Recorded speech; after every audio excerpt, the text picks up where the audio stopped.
I saved her business from collapse. Worked nights. Skipped holidays. Then she handed me a letter cold and signed, and said 5 words I'll never forget. You ever put everything you have into something, your time, your heart, your damn sanity, and still end up standing in a room feeling like a stranger? That was me 6 months ago, the night the company finally pulled through the crisis that almost killed it. The office smelled like burned coffee and old carpet. We had been working 18-hour days for weeks, barely sleeping, skipping meals, chasing every lead to keep the lights on. I remember looking around that night and seeing everyone clapping, cheering, hugging. She, the boss, Vanessa, stood in the middle of it all, champagne bottle in hand, smiling for pictures like she had just saved the world on her own. And me? I was off to the side, sitting on a box of outdated marketing flyers, watching it all go down like a ghost. I had not gone home in 3 days. My girlfriend had stopped calling. I missed my nephew's birthday. My landlord had left another notice on my door about the rent being late. But none of that mattered then. I was still telling myself it would all be worth it once this nightmare passed. Let me rewind a bit. You need to understand how deep I was in it before that night. I was not just some employee. Vanessa had brought me on when the company was barely more than an idea. Back when it was just her, me, and a couple old laptops we borrowed from a shuttered co-working space. I believed in her. I believed in the mission. So when everything started falling apart 6 months ago, when the funding dried up, when the scandal hit, I stayed. I stayed through the walkouts. When people were storming out the front door with boxes and tears in their eyes, I stayed behind. I told myself, someone's got to hold this place together. I told her we could rebuild. And we did. Or I did. Mostly. I burned through every favor I had, called in every contact, worked deals behind the scenes to keep vendors from pulling the plug. I kept the developers from quitting. I handled every angry client. I patched up our broken systems with duct tape and desperation. I remember one night, sitting in the back room, hands shaking from too much caffeine and not enough food, and thinking, why am I doing this? Because I cared. That was the worst part. I actually cared. And how did she thank me? You just did your job. That was all she said. Not even eye contact. It felt like someone had taken every sacrifice I made and tossed it into a shredder. No thank you. No raise. No recognition. Just those 5 words. I did not say anything then. Just nodded and walked out of the room. But in my head, something broke. And it never quite went back. I thought maybe, if I just held on a little longer, it would turn around. I was wrong. And what came next? That was the moment everything truly changed. Because I finally realized what I had to do. It started with a phone call on a Sunday night. I was halfway through reheating leftover pasta, still in sweatpants, and trying to muster the energy to prep for Monday. My phone buzzed. Vanessa. I stared at the screen a second longer than I should have. Answering that call was my first real mistake. She sounded shaken. Said there was trouble, big trouble. A former client had gone public with accusations. Something about data mishandling, shady billing. The kind of thing that could crush a small company. She needed me at the office right away. I looked at the clock. It was almost 8. My girl was in the other room, planning a weekend getaway for us. It had been months since we had real time together. But I told her, I'll just be a couple hours. I did not get home until Tuesday morning. That night turned into a blur of crisis meetings, emails, damage control, and legal calls. Vanessa paced like a caged animal, spitting orders and blaming everyone but herself. I tried to stay focused, tried to make sense of what we could salvage. I drafted apology statements, called PR firms, even scrubbed her old posts to remove anything that might be used against us. The funny thing? She never admitted guilt. Not once. She just kept repeating, we need to survive this. That is all that matters. It was around 3 in the morning when I realized I had not eaten. My stomach was growling so loud the junior devs could hear it. I asked one of them if they had any snacks. He tossed me a half-eaten granola bar. That became normal. I told myself this was temporary. That loyalty meant showing up when it counted. That one day, she would remember I stood by her when the whole damn thing was burning down. A few days later, Vanessa pulled me aside. Said she needed someone she could truly trust. She handed me access to every internal system, full admin. I became the unofficial fixer, the guy who handled the problems no one else wanted to touch. I should have walked then. But I stayed. Because part of me believed that maybe, just maybe, she saw me as a partner in all this. Someone who mattered. Weeks passed. The media frenzy died down. We lost a few big accounts but kept the core intact. I was patching holes faster than they appeared. I was exhausted but proud. It felt like I was keeping a ship afloat with nothing but willpower and duct tape. Then came the second blow. I got a call from my sister. Mom had been rushed to the hospital. Some kind of complication after a routine surgery. She was asking for me. I told her I could not leave work. She paused, said, "Are you serious?" I said, "I will come tomorrow." But I never made it. Because something happened that night that changed everything again. Vanessa gave me an order I could not ignore. And this time, the cost would be something I would never get back. The office was quiet when it happened. Just the low hum of computers and the occasional sigh from someone pulling another all-nighter. Vanessa had called another emergency meeting. I remember the way she spoke, fast, anxious, like every sentence was a life raft. One of our biggest investors had caught wind of the scandal rumors still floating around. He wanted assurances, hard numbers, a reason to stay. Vanessa turned to me and said, "Cook it." I blinked, thought maybe I misheard. She said it again.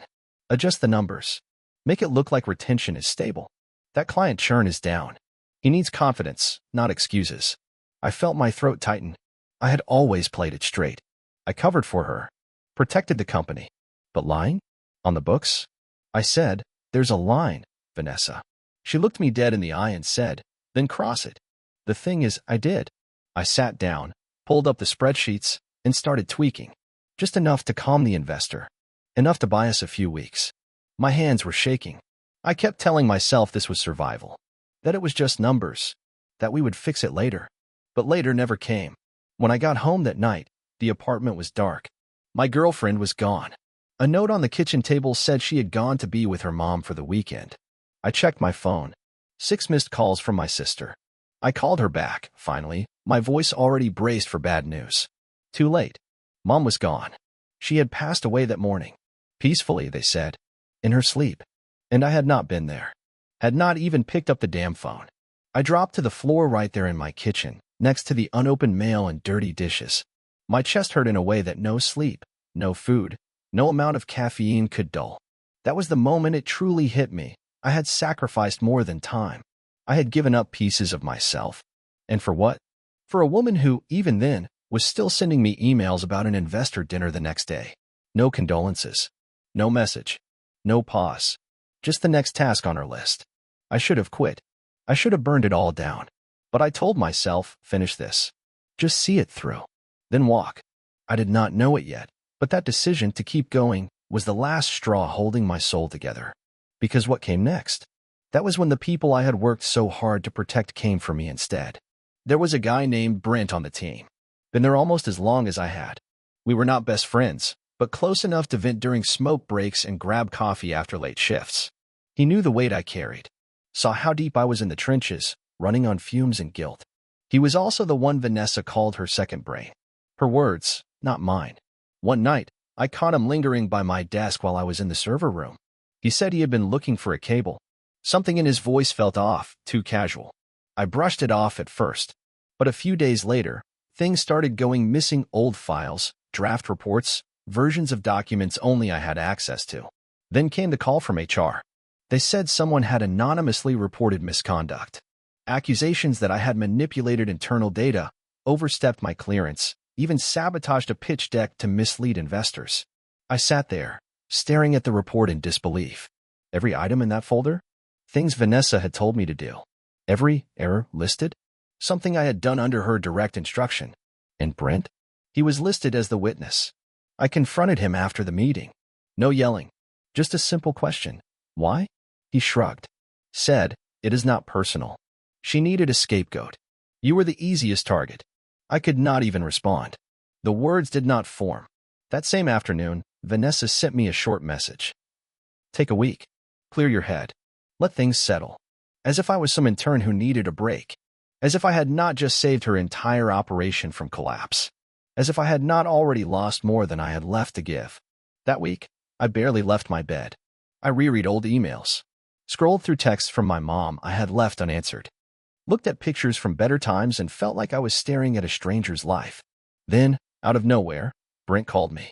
Voice low, guilty. He said he needed to tell me something. Something about Vanessa. What he said next flipped everything I thought I knew upside down. And it all led back to something I had buried deep. Something I was not supposed to find. Brent's voice trembled like he had been practicing this call for days. He said, "There's more to it than you know. Vanessa, she's been covering her tracks for months." I sat up, my heart pounding. "What are you talking about?" He told me about the dummy accounts. How Vanessa had diverted company funds to shell vendors, LLCs with no real services, just invoices she approved herself. Tens of thousands disappearing off the books, masked as consulting and outreach. And she used my login, my credentials, to sign off on most of them. He said he found out by accident, trying to reverse a payment bug, and that is when she pulled him in. Told him if he stayed quiet, she would promote him, make him head of ops once things stabilized. And if he did not, she would pin the entire financial mess on me. I felt sick. All that time I spent saving the company, fighting fires, covering her mistakes, she had been laying a trap for me in the background. Making sure if the house burned down, I was the one holding the match. Brent said he tried to back out. Said he could not sleep knowing I was getting set up. But he was scared. Scared of what she might do if he spoke up. I asked him why he was telling me now. He said, "Because she is replacing you. She already told the board you were unstable. That you might have a breakdown." I could hardly breathe. I hung up and stared at the wall for a long time. Vanessa had not just used me. She had engineered my downfall. Every task I had handled, every late night, every document I signed, she had twisted all of it into a weapon. And I had no proof. Not yet. But I knew where to look. The company's internal audit logs. I still had access for now. So I got dressed, went to the office at midnight, and started digging. By 3 a.m, I had it. Downloaded everything. Spreadsheets, emails, internal memos. All with digital signatures tying her to the embezzlement. But there was one file I had not expected to find. A folder labeled simply, "Exit." Inside it was a resignation letter, written by me. Dated for next week. And at the bottom, a forged signature. Mine. That is when I knew this was never about surviving the storm. She had planned to throw me overboard all along. I did not sleep that night. Just sat there in the empty office, watching the sunrise stain the windows orange. The folder sat open on my laptop like a wound. My name, my fake resignation, her clean getaway. I forwarded everything to a private email I had set up years ago, back when I still trusted people. Then I wiped the local copies and slipped out before anyone showed up. That morning, Vanessa sent a company-wide message praising Brent for stepping up while I was on leave. My name was not mentioned once. Not even a nod. I watched from the outside as she took my projects, my strategies, even my team, and acted like they had always been hers. For 3 days, I said nothing. Just observed. I stayed quiet because silence, when you know the truth, is not weakness. It is power. I spoke to an old contact, Diana. She worked in compliance at a firm we once partnered with. We were never close, but she always respected how I handled things. I sent her everything. Told her I just needed a second opinion. She called me an hour later, furious on my behalf. "This is fraud," she said flatly. "And she signed your name? That is a felony. You need to act before she buries this." I asked her what my move should be. She told me, "Do not confront her yet. Let her hang herself first." So I waited. I watched her prep for the upcoming investor presentation, the one I had built from scratch. The one she was now rehearsing as if it were her vision all along. I knew she would show those cooked numbers. I knew she would lie through her teeth. All I had to do was let her do it. In public. Then pull the rug out. But as I waited, something else happened, something I had not planned for. Brent messaged me late one night. Said he wanted to meet in person. Said he had something I needed to hear. We met at this quiet diner off the interstate. The kind of place where nobody asks questions and the coffee tastes like regret. He slid into the booth, eyes bloodshot. He looked worse than I felt. "I need to tell you something else," he said. And what he told me next. It was not just about Vanessa. It was about me. And what I did not know. It could change everything. Brent looked like he had not slept in days. He sat across from me, twisting a sugar packet between his fingers, avoiding eye contact. He said, "You remember that first year? When the platform glitched and we lost data?" I nodded. That crash nearly tanked us before we even launched. I had stayed up 4 days straight trying to recover the system. He swallowed hard. It wasn't a bug. Vanessa told me to wipe that data. I stared at him, stunned. Why? Because it proved we were selling access before we had legal clearance. She knew if the audit team saw it, we'd be shut down. My hands tightened around the coffee mug. So we were already dirty back then. He nodded slowly. "And you, Mike, you covered it up. You just didn't know." That hit like a punch. I had spent years defending her, fighting for her, thinking I was protecting something good. But from the start, it had all been built on lies. Brent leaned in, voice barely a whisper. That's not why I asked you here, though. I braced myself. He said, you ever wonder why Vanessa kept you around? Why she leaned on you more than anyone else? Because I did the work, I said bitterly. No, he said. Because you owed her. I was about to snap when he said the one name I had not heard in a decade. Eli. I froze. My little brother. Brent kept going. Vanessa helped make that charge disappear. The one from the accident. She pulled strings to keep him out of jail. I felt my chest seize. How do you know that? Because I was there, he said. I was the one who made the call for her. Suddenly it all made sense. The loyalty, the guilt, the way she never had to ask twice. I had been paying off a debt I never realized she was holding over me. Back then, Eli had been just 19. Drunk, stupid, and behind the wheel. A kid died. Vanessa's cousin was the prosecutor. Somehow, the file vanished. Charges dropped. She had saved him, saved my family. And in return, I gave her everything. I thought I had been staying because I believed in her. But the truth? I stayed because I was afraid to lose the last person I still cared about. And now, I realized Vanessa never saved Eli out of kindness. She did it to own me. Brent leaned back and said, so what are you going to do now? I stared out the diner window, watching the headlights blur. And in that moment, I knew. I was not going to save her. I was going to expose her. The next 48 hours were a blur of movement. I sent the documents to the board under an anonymous account.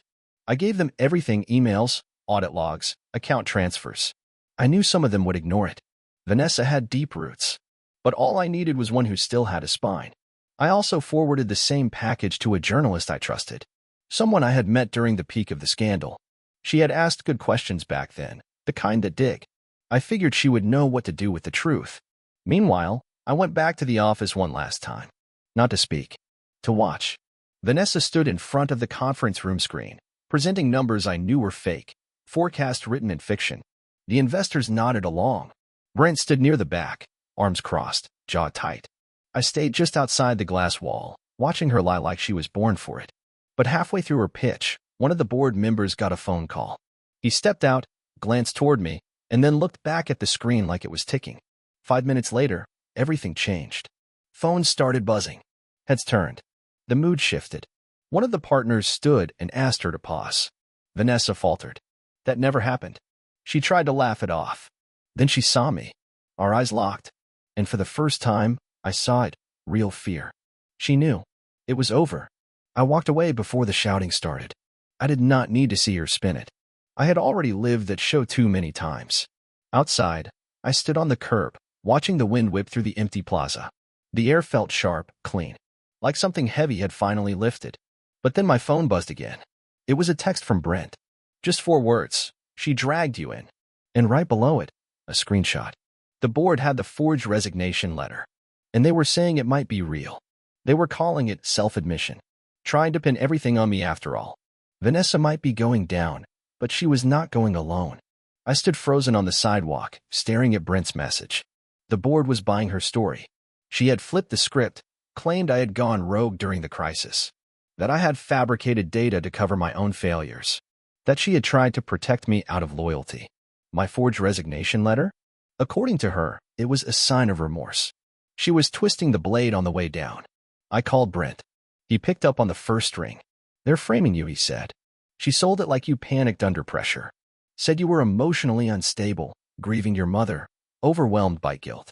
I wanted to scream, to go back into that building and tear the whole place apart. But I did not. Because for the first time in months, I realized something that stopped me cold. I did not care anymore.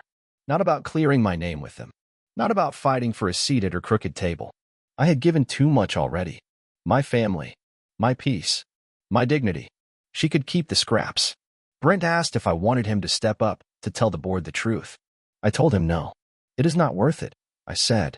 Let them lie. Let them burn. He was quiet for a long time. You sure? He finally asked. I said, yeah, but I want one thing. I told him to leak the resignation letter. Not to the board. To the press. Let them see your handiwork. The forged signature. The fake confession. Let them pick it apart like wolves. It would not fix everything. It would not bring back the time I lost. but it would ruin her version of the truth. By nightfall, the journalist I had contacted published everything, not just the embezzlement, not just the internal lies. She posted a side-by-side comparison of my signature, real and forged. The caption read, "This is how loyalty is repaid." I did not check the company's socials. I did not follow the fallout. I just packed up the last box from my apartment and hit the road. No forwarding address. No goodbye drinks. Just silence. But before I left, I stopped by the old office building one last time. I stood in the lobby, looking up at the flickering logo that used to mean something to me, and I whispered, "Enjoy the ruins, Vanessa." Then I walked out the door for good. I did not start over right away. For a while, I just existed. I drove south, slept in cheap motels, drank gas station coffee, and let the static of the radio fill the car while the past unspooled itself in my head. I stayed off the grid. No updates. No resumes sent. Just space. People talk about closure like it is something you get handed. Like justice shows up on your doorstep with a bow on it. But real closure? That comes when you decide to stop bleeding for people who would not spit on you if you were on fire. Vanessa's fall was ugly and fast. The forged letter became the headline. Board members jumped ship. Investors pulled out. Last I heard, she lawyered up. Tried to blame a culture of confusion in the company. Classic deflection. I did not care. She could write her next story from a courtroom for all I cared. What mattered more was what did not come. No apology. No text. No moment of clarity where she said, "You were right. I was wrong." And honestly, that silence was louder than anything she could have said, because it told me the truth I should have known all along. To her, I was never a partner. Just a shield. A tool. Expendable. I ended up in a quiet little town on the coast. Rented a studio above a diner where the smell of bacon seeps through the floorboards every morning. Got a job fixing up old systems for a local repair shop. Nothing glamorous. Just honest work, no politics. Most people here do not know who I used to be, and that suits me just fine. Sometimes I still wake up thinking about the office, about all the nights I stayed late, rewriting code with one hand and answering crisis emails with the other. But now, when I do, I remind myself, loyalty is a two-way street, and I am done being the only one driving. One night, a regular at the diner asked me what I used to do. I just smiled and said, "Too much." Then I paid my bill, stepped out into the salt air, and walked home. Alone. At peace. And finally, free.